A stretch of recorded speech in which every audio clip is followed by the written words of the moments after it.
Okay, let's talk about the covenant with Noah. Let's give some background information first. The people in Noah's day were depraved, and Noah didn't start off righteous either. The authors make this clear from Genesis 6:8. Here's how they say it. First, Genesis 6:5-7 depicts the total depravity of everyone on earth with one of the most negative declarations about human sin in all of Scripture.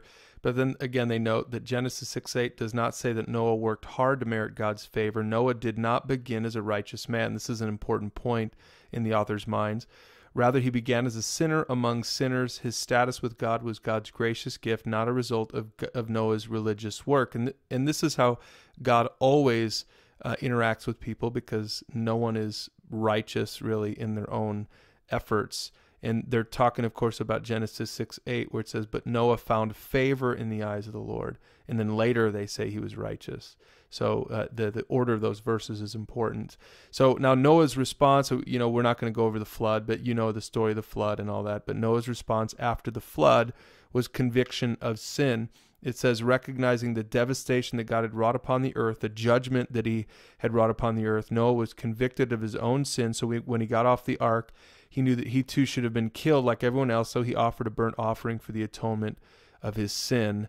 And the authors note, God was so pleased with the offering of atonement that he responded by promising never to flood the earth again. And the answer to sin would be atonement from now on, which of course foreshadows the death of Jesus for sin. Now, it's interesting to note that Noah later went right back to sinning, not long after this. Probably my favorite quote in the whole book is this one right here in Genesis 9:18-28. Noah responded to God's kindness by getting drunk and passing out naked in his tent like a hillbilly redneck on vacation. That's a good one.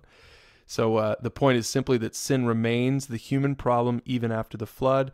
Furthermore, the Noahic covenant reveals that not only is ours a cursed earth, but also a covenanted earth.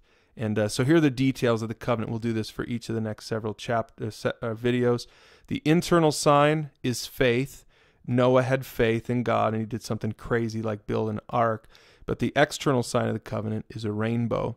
And then the promise was preservation of nature and of humanity. And again, the authors say we easily forget how much God's covenant with Noah enhances our lives. We grow so accustomed to the order of creation that we act as if it were something automatic, inherent in nature itself. But really, God is the one who promised that he wouldn't destroy the earth with a flood again. So why don't you hit pause, talk about this real quick, and we'll see you in the next video.